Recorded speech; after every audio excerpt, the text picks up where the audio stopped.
I'm here to talk today about our solution for NVMe-based video encoding at scale. We've thrown up a lot of buzzwords in the title because that's really important to call yourself on the edge these days and use the words computational storage. But let's not get too worried about names. Some people are going to argue whether we're truly computational storage or not, and that's fine. We don't have to be because we're addressing the market. We do see a need for computational storage standardization, and I'll get to why. And we want to be part of that. But whether we're truly computational storage, you can decide or not. I'm going to have three phases to my presentation today. I'm going to first go over the background about video and what's happening in video, not only historically, but today. And really to show people the need for a really good solution to allow video encoding at scale, like to be able to grow very fast, very quickly. I'm going to go into detail on our implementation of it. Some of it may be a little deeper than we need to go. Part of the reason for that is because I want people to understand the kind of challenges that happen when a company like ours tries to build a product out to the market quick and try to leverage a storage interface for that, and also the need for computational storage standardization and how that can help. And then I'm going to look at some sort of virtualization solutions and other kinds of options that maybe our customers could potentially use to be able to create sort of higher scaled environments than sort of the initial sort of server-based environment that we're starting with. So starting with an introduction about video encoding at scale, I'm going to go back in history because I think what I want to try to do is establish a trend for you to see. So let's go all the way back to the 60s. Now, if you remember the 60s, which you probably don't, well, you may, I don't, but in the 60s, there were only 3 channels of television for all of the United States. That was it. If you had a TV at home, every single person at home had access to just 3 channels. That's it. In the 90s, we saw an explosion of channels from the 3 in the 60s. It grew all the way to maybe 100 channels in the 90s. And in the early 2000s, we started seeing the advent of seeing some personalization of video with the advent of PVRs, if you remember. In the early part of the 2010s, we saw video distribution going to Netflix. So we had video on demand and YouTube, where people could record their own video. But we're seeing a trend now, and it's growing extremely fast, faster than you can imagine, where people are starting to see the next level of personalization. And that's like Facebook Live, Periscope, Twitch.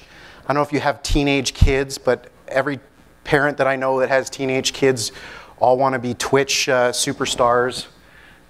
So everybody's creating their own video content. So what you see is this shift from sort of a small number of streams with large numbers of viewers out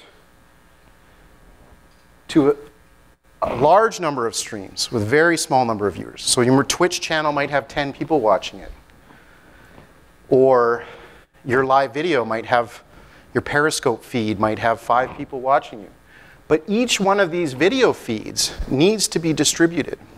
Not only that, they need to be distributed in all the different formats that the end user might see. So if I record my video in 1080p 30, it needs to be re-encoded into what they call encoding ladder. So I might need to generate 1080p, 720p, 460, 280. Each one of those feeds need to be created live. And so it explodes the amount of video that's needed for the end device. And this explosion of demand on the systems for videos is really pushing what have been traditional solutions for video distribution. So what we're seeing is that people are starting to think about different alternatives for encoding video in different spots in the network. So you can encode video in the data center centrally, right? Or you can actually take that mainstream and then send it to your regional data center and then do your transcoding to create the encoding ladders. Or alternatively, you could push it all the way to the edge.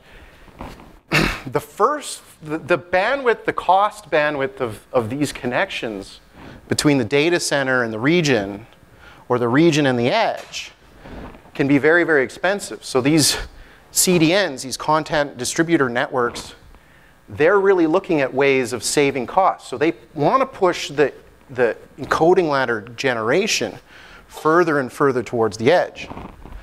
But if you think about that, the amount of encoding capability you need grows, because now you may need to create encoding ladders 7 different times for the same video feed, because you have to do it in 6 different edges or 7 different edges. And so that really pushes the video requirements even further. So if we talk about, video streaming, we may, generate the content at the data center and distribute it out for video streaming. We also have video surveillance is another application where we see the needs for video encoding. And then there's even interactive video, where you might want to have very, very short latencies. So encoding at the edge becomes extremely important. So all these cases are stuff we're seeing in our customers' demand. But what are the solutions today? Well, the vast majority of video encoding actually happening right now, where all these live videos, is using software encoding. Just using Xeon processors and scaling it out. There are people looking at GPU solutions and FPGA solutions. But by far, the most efficient solution for both power and rack space is an ASIC solution, where you have a custom hardware that's built specifically just for hardware accelerating video. And the beauty of that is you can basically take what is at least one rack, entire rack, CPU rack of processing, compress it down to one U server, and that's it. So when we were talking yesterday in the computational storage working group about applications where you can get a 10x improvement, this is one of them, right? We basically can encode at scale. We've chosen NVMe interface, ASIC-based, very high density. And I'll get into why, our approach, why we took this approach for NVMe-based and storage-based. So we saw this exploding market, and we needed to take advantage of it. But we're a small company, and our customers need to be able to implement things very fast. So we needed to find a way to get it to market fast. We needed to get it to scale quickly, and we needed to be able to leverage all the existing technology that already exists. So what technology is out there that already is built to scale? What servers are aligned to be able to scale one particular technology up? Well, storage. Storage servers have many slots in them, many interfaces, many PCIe interfaces. And so it makes a logical conclusion for us to be able to implement it in a storage form factor. We get to leverage all this existing infrastructure built around, hardware infrastructure built around scaling storage, and be able to use that for our video encoding. But not only that, the NVMe interface provides a bigger opportunity as well. So the NVMe interface has a lot of existing infrastructure in place. We could develop our own PCIe driver and maybe potentially even make it more efficient than NVMe. But we would have to be installing our driver into all these people's kernels. We'd have to build their trust that this is something that is reasonable, not going to corrupt their systems. Whereas we can take advantage of this. And NVMe, there's so much going on in terms of investing in NVMe. NVMe for fabrics, NVMe MI, all these different things that would take a small company like us it's impossible for us to be able to put that infrastructure in place for our customers. Further, we do have an SSD solution. And so we can combine and do combine our SSD with our transcoding if people want that too. So it makes logical sense to be able to combine the two and create one product. So what we've done is basically create for our combined products. So we have 3 products. One's a pure SSD, one's a pure transcoder, and one's an SSD plus transcoder. So the SSD plus transcoder uses multiple namespaces, namespace 0, namespace 1. Namespace 1 is your standard block device, high performance enterprise class SSD controller. The other solution, hey, I got the same problem as Scott. Automatically moving slides. It's not going fast enough. Yeah, I got to keep up with my slides. So the other namespace is an encoder-decoder module, right? So we have both decoder and encoder, hardware encoder, inside our design, and it's interfaced with specific transactions. We have our own user space library that we use to, now it jumps ahead even further. Okay, there. So we built a stack on top of our device. So this stack starts with FFmpeg, and I don't know people who are familiar with video, probably not a lot here, but FFmpeg is an open source video library to help encoding and decoding. Within that FFmpeg is a library called libav codec. It's part of the open source library. But underneath that is our, what we call exocoder codec lib. So that is a custom library for our device that basically creates an API between libav codec and our device to be able to create the commands to the NVMe driver that then create the video transcoding solution. So all this is open source, it's public. Many of our customers use FFmpeg, but we provide user documentation to allow customers to interact directly with libxcoder if they want custom applications for video encoding.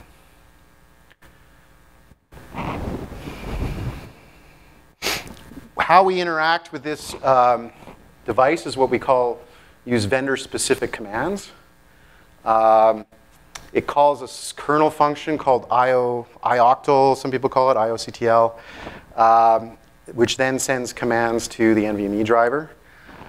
Some people are taking different approaches, and I'll talk to the other approaches a bit later, but the beauty of the vendor-specific commands is they're simple to architect.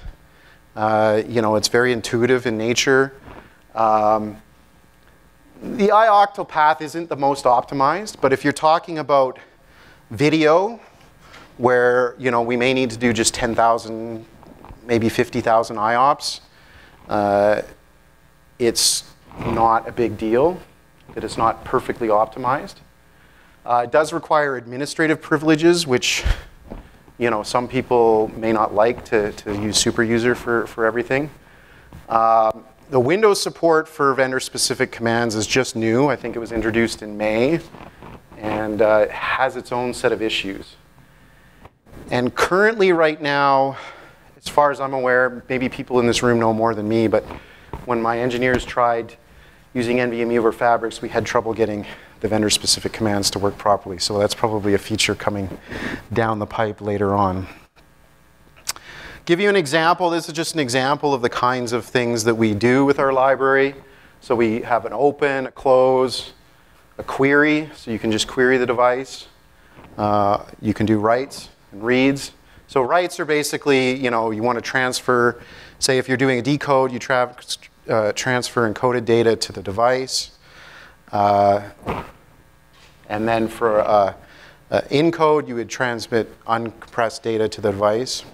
And then reads would be transferring, say if you're doing decode, it would be transferring the unencoded data back to the host.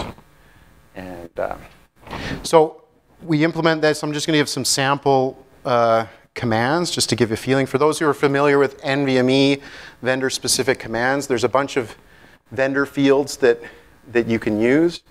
Generally, we use up from 10 to 15. So a command would start with an opcode.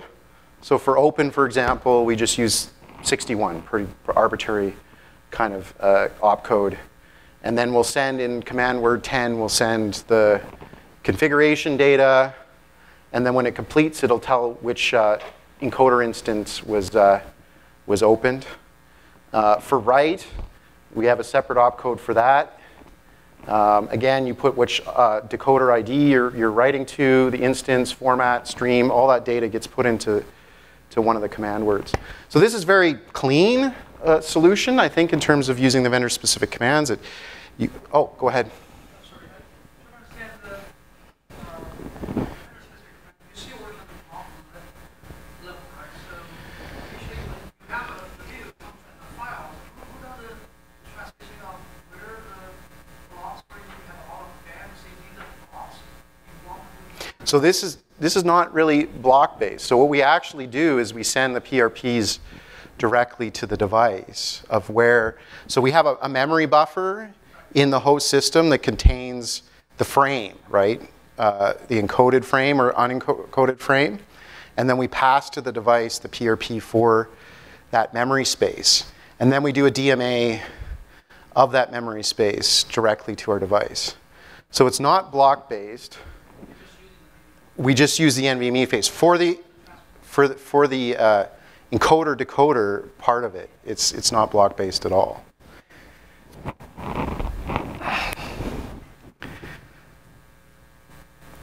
We could take an I/O command approach, and some people are using this for computational storage. They're transferring data using the blocks and just doing read-writes. This is much more efficient in the kernel. They've optimized this path significantly. It's low latency, high priority. But this is a real kind of hack job. Like there's no command words in there, CWWs that we have 10 through 15. We can't send that kind of configuration data with it. So we kind of have to hack the LBAs, maybe use LBA 0 to 15 for one thing and 16 to 25 for another thing. It's not a very clean solution. And since we didn't need the absolute optimal performance, we've gone with the vendor-specific command. So one of the things we found is that when you start using these kind of libraries out of what they're supposed to be, you get a few little surprises, right? We found that we were trying to optimize our performance. We find that memory movements, memory copies are obviously the most critical thing for our performance. When you're talking about YUV data, which is the raw uncompressed video, there's a lot of data that flows through. And so what we found is that because we're not using block-based, we weren't actually transferring in 512-byte segments. But what we found is that for whatever reason in iOctal, if you don't send your data 512-byte aligned, it copies it from user space to kernel space, which is a copy. And that was killing our performance. So little subtle things that are interesting, right? So the next thing is when we talk about having an SSD and a video in one unit, they do compete for resources. Now, we could have over-designed our hardware so that there was an infinite number of resources and the SSD and the video would never compete. But realistically, when you're talking an embedded system, that's very difficult to do. So we don't actually have enough resources to be able to give full SSD performance and full video transcoding at exactly the same time. So we've had to come up with some solutions for that. We've come up with different categories of transfers, right? So live video, real-time video is our highest priority. It basically is, you don't want to see if you're watching your friend, eat their soup, you don't want it to be jittery, right? Because, if you're live streaming eating soup, it's pretty nasty to see, like, it's not good, right? So live video is our number one priority. SSD comes underneath. And we basically set the amount of live video that we allow to be a threshold that we can get guaranteed good quality of service on the SSD side. So as long as you meet the live video, you'll have SSD remaining that's good. I mean, it's still not, our pure SSD solution is a bit higher performing. I think, for example, you know, our write throughput is 1 gigabyte per second for this device product versus 1.5 gigabytes per second for our real product. So you lose a bit of write throughput, but overall it's still a pretty good performing device. And then the remaining processes and done kind of on a best effort basis is just non-real-time encoding. So we have that as a lower priority task. Now when we structured this, we would have loved to set up our queues like this. So we have our NVMe host, and you could just replicate this over the number of cores ideally, but we'd have a queue for the non-real-time video, a queue for the SSD, and a queue for the live streaming video. And then we have on our device a resource monitor that helps to basically throttle the traffic between the different options to make sure that the quality of service on both the live video and SSD are met, and then we can just use whatever remaining video is left. And we could take advantage of the host queues to be able to prevent head-of-line blocking. For example, if I'm putting a lot of non-real-time video in one queue and it's not getting through, it can't fill the queue and block it. But the default NVMe drivers don't do this, as everybody knows. They do this, which is a lot messier. I mean, we could use the SPDK or something and maybe come up with our own custom queues, but right now we're just using the standard NVMe driver queues. And you'll see that here, every CPU just gets one I/O queue. That's it, right? So we must share that queue with all the different processes. And so what we have to do is pull all empty all the queues into our device, create our own internal queues, and use our libraries essentially to limit the amount of traffic so that we don't overload our own system. So it's not ideal, but it's how you work with these things. And I'll get to how we can improve things. Now, a question we get a lot is, why don't you just go directly to storage? Why don't you just take your video and just throw it on storage? And the real challenge we have is all our applications for our customers, all the infrastructure is all file-based. And the amount of, how do I get the LBAs on my drive to my drive to understand where that codec is supposed to put that data? It's a very complicated process. Further, a lot of times people don't even want to put the video on one drive. Maybe they want to use RAID and stripe it across many drives. In which case, how do I deal with that? There's another factor here that people don't realize. They think, oh, video, it's super high bandwidth, it's super crazy. Okay, so our devices do encode 8 streams of 1080p 30. A very high quality 1080p 30 stream might be 16 megabits per second. That's like very, very high quality, which is 2 megabytes per second. So that's 16 megabytes per second per card. And we have a host server that does 10 of them. So that's 160 megabytes per second of encoded video. That is really not very hard for a storage system to handle, right? It's really not a lot of bandwidth. So it's not a big priority to try to find a way of lowering that. Now, the uncompressed video, if people wanted to store that, that's what's really important. That's probably more like 200 megabytes per second per stream. So that's where all our bandwidth is. But most people don't want to store uncompressed video. They always store the compressed video. So this solution here, while elegant and neat, and my marketing guy's like, we can't introduce a product that doesn't have this. I'm like, our customers are not going to care, right? And they're going to care if they tell us to change their file system on them, right? So we don't have this feature. I don't think it's that important. But maybe one day we'll try to introduce it. But why do we need computational storage? Now, I've gone over some of the quirks and the weird things that happen. I'd just like to see that we sort of unify around you know, some of the key aspects of computational storage, basically using a storage interface for other applications than storage. I don't like to call it computational storage myself because I'm using the storage interface for something that's not even storage at all. Our transcoder product alone cannot store information. But there's big advantages to using that storage interface for that. And I would like to be able to, you know, take advantage of that a bit more. I think we've seen some presentations today really stressing, you know, the value that it can provide. And I hope going into the detail of one particular implementation of this can show, you know, exactly the key aspects. We could probably do something better with queues. Does it make sense to have one queue per core if you're doing computational storage? Does it make sense to be able to do identification, be able for me to identify my device to the host system and not look like if I use the default NVMe CLI and I do an NVMe list, it's going to appear as my computational storage device. My transcoder is going to appear as I think it's a 2 gigabyte SSD, which clearly it's not. I'd like to be able to have that not look like a hack approach.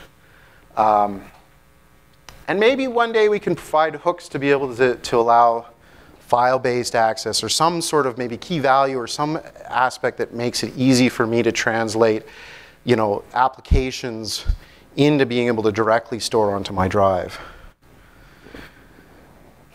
If we go beyond this, I can look at some options that we've looked at that now that we have an NVMe-based solution and we can take advantage of all the existing infrastructure, we can actually propose even more sort of scalable solutions than, you know, if we had a custom driver or a custom system. For example, what I want to call just a JBot, just a bunch of transcoders, right? Just have a box.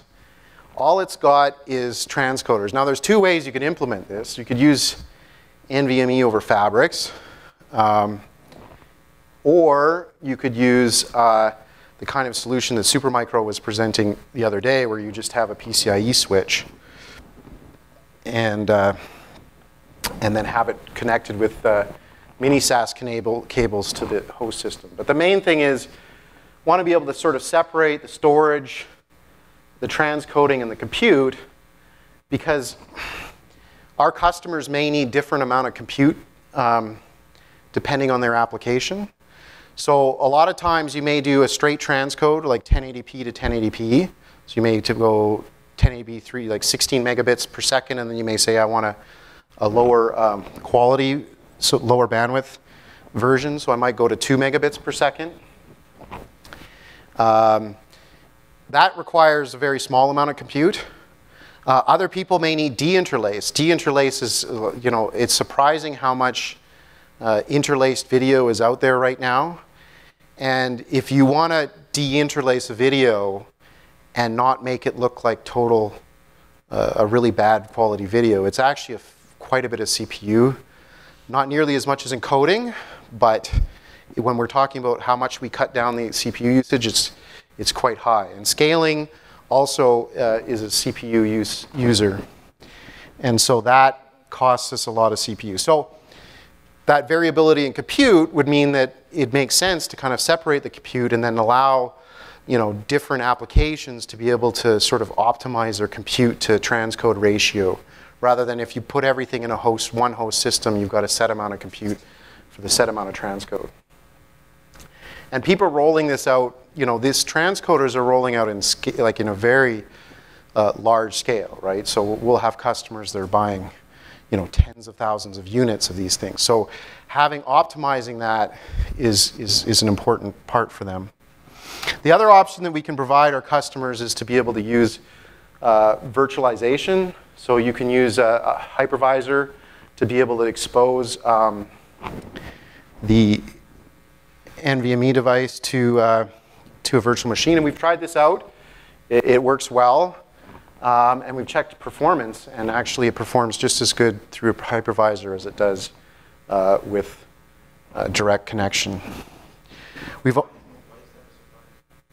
It's not, I don't know. I always worry when you add layers and there was potential that there's a problem, you know. No. The other option is to do containers. We've done this as well. So we've been able to use Docker and be able to implement our encoder and actually have it running within a Docker container. So this would be another option for our customers to be able to roll it out. And then finally, you know, another potential option for the future is to be able to use SR-IOV and essentially split our encoder up. Say if you want to have, we can do 8 streams, but maybe only one virtual machine wants to do just 4. So we can essentially cut it in half and be able to provide 4 to one virtual machine, 4 to another using SR-IOV. So, I mean, basically I've covered, you know, the real demand in video and how video has been growing over the last, you know, 50 years. And we're seeing this explosion of live video. Ultimately, we've presented a solution using the storage interface to be able to allow our customers to scale that video very efficiently, very quickly, and be able to address a very fast-growing market. And finally, you know, we provided some options for virtualization for our customers to be able to scale out and compartmentalize their delivery for different opportunities. And that's it. Any questions? Yep. So in the absence of the data link between storage, you said at the beginning that you're kind of offering either a separate encoder decoder in package drive or Yep. together. Is the idea that you know, a customer, well, neither have the encoder decoder, but actually you might as well have them both together because there's enough room to have, you know, drive, essentially solid-state drive and encoder decoder in the same package? Yeah, I mean, basically, from our perspective, the vast majority of the hardware is shared between the SSD and the transcoder. So you've got the same enclosure, you've got the same PCB, you've got the same, you know, devices on there. So all we have to do is add NAND, and we've got ourselves, you know, an SSD on there. So it's a space-saving, you know, essentially a physical area-saving feature.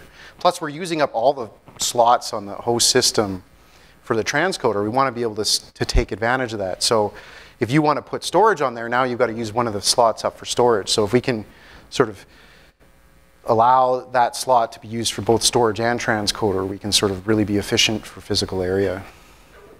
Yeah, I see that this is like a packaging or concept where you're taking advantage of all the PCI slots that would come into a server. Yeah. And so with the newer servers, you're going to with 24 instead of 10. Yeah. So the 1U, I mean, we're U.2 form factor right now. So I mean, there are servers that do more than 10 in 1U, but the vast majority are 10, and then 2U, it's like 24, right? So yes, so I can understand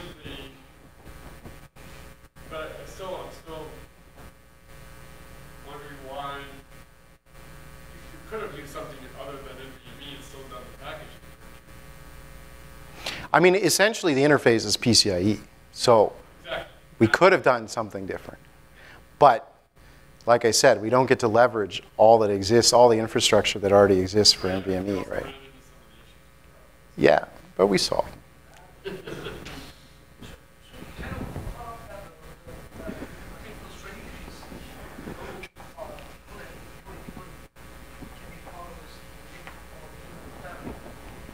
Pardon me? I mean, the whole encoding logic can be now based on NVMe protocol, but if it's on a PCIe NIC device, network device, well, streaming for the incoming request and get traffic through the Transcoding and just get it out, that would be more efficient, right? I'm not following the question. So you're streaming video, now you're actively streaming video out. If the incoming video come in, that I get the transcode, the first point, entry point will be the network path. So you were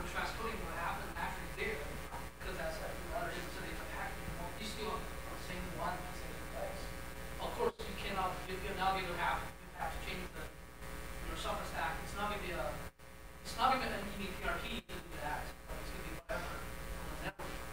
Treat it as a network packet. So in that case, it can still achieve the same purpose. And actually has some more. So it's kind of relating to my earlier question was because we're now really doing the block transmission to figure out where there actually is in the storage device.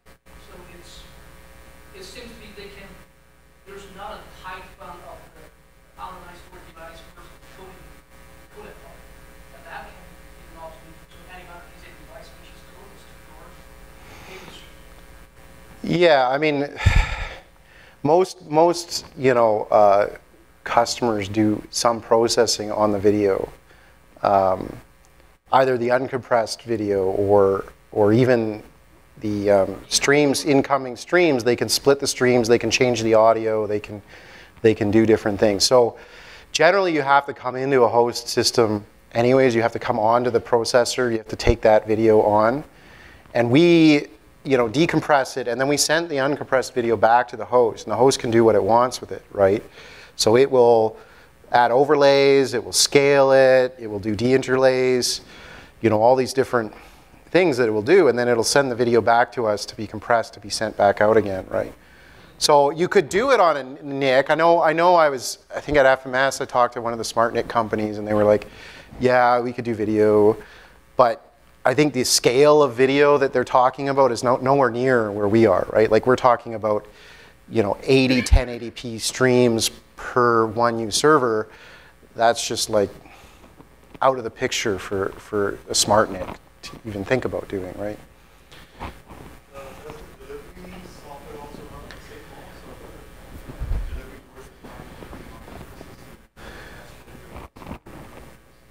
Really for us, we're really focused on the hardware encoder solution, and we sort of provide the FF up to, like our sort of interface goes up to the FFmpeg level, and most of our customers have their own proprietary solution for both taking in the video and taking it out. So it really varies a lot. And some customers don't even use FFmpeg, right? They use something special, and they have to basically work with our libraries to be able to interact with it, right? But actually, I would say probably 95% of our customers use FFmpeg, so it does cover it. But that's sort of our boundary, right, where we own, and that's it. You had a question? Just working on some of the scatter-gather aspects for computational storage. So Yeah, I'd like to know more about. We're using PRPs right now, and I'm sure scatter-gather is probably much more efficient. There's a different model, the traditional NVMe model, which is very good, and the one using graphics, etc., is a host push type model where you put the list and you go tell the device. Sometimes more device pull model where you send a DMA descriptor saying, here's where you can get the data out of host memory, and then let the device manage that. Of course, that doesn't necessarily get you very far with fabrics and a lot of the complications there. That's some of the stuff we're looking at, and having these sorts of real-world working customer deployed products is a great way to validate what we do in the spec work. As far as I'm concerned, it's not, you don't actually have it working somewhere, the spec's broken. Yeah, and oh, go ahead. You might want to take a look at SPDK. It might open up a little bit more flexibility for you. It's better in the user space. Yeah, I've seen a lot of talk on that, and to be honest, we haven't really explored it that much, how it could help us, but I think it can. okay. Using weighted priority queues that are available in NVMe? That would need to be with SPDK, right, to be able to do that. Yeah. That's the only way right now that you Yeah, so I'm going to, our main product that's actually in production right now is the transcoder only product. Our transcoder plus SSD is announced but not production, so we are still optimizing that particular product. All right, I finished 10 minutes early.